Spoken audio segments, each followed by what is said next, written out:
திருச்சபைதனை காக்கும் அருள் வேந்தனே.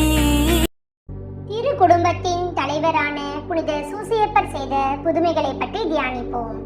ஊமையும் செவிடருமான 30 ஏழை பெண் பிள்ளைகள் இருந்த மடத்தை ஒரு பக்தியுள்ள கன்னியாஸ்திரி ஒருவர் நடத்தி வந்தார். அவர் இந்த பெண் பிள்ளைகளுக்கு தேவையானவற்றை செய்ததில் 400 ரூபாய் கடன் பட்டார். ஏழை பெண் பிள்ளைகளை விட்டுவிடவும் மனமில்லை, கடனை கொடுக்கவும் முடியவில்லை. செய்வதறியாமல் திகைத்து போனார். புனித சூசையப்பரிடம் சென்று மன்றாடினார்.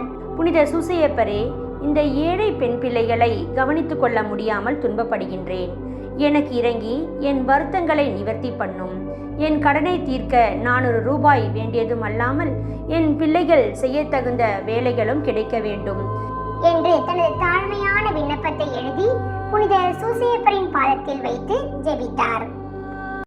விண்ணப்பத்தை எழுதிய 4-5 நாட்களுக்கு பிறகு ஒருவர் மடத்திற்கு வந்து 240 ரூபாயையும் மற்றொருவர் 160 ரூபாயையும் கன்னியாஸ்திரியிடம் கொடுத்து இதனை வைத்துக் கொள்ளுங்கள் என்று கொடுத்து சென்றனர். பிள்ளைகளுக்கும் செய்ய தகுந்த வேலைகளும் குறைவின்றி கிடைத்தது. இதனால் கடனும் தீர்ந்தது, மடமும் செய்தது. அந்த கன்னியாஸ்திரி நன்றி உணர்வுடன் புனித சூசையப்பருடைய சுரூபத்தை மடத்தில் நிறுவினார்.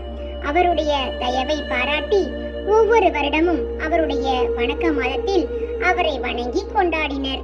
எனவே கிறிஸ்தவர்களாகிய நாமும் புனித சூசையப்பரிடம் பக்தியோடு வணங்கி நம் விண்ணப்பங்களை அவர் பாதத்தில் வைத்து ஜெபிப்போம். அருள் வரங்களை பெற்றுக்கொள்வோம். புனித சூசையப்பரே, எங்களுக்காக வேண்டிக் கொள்ளும்.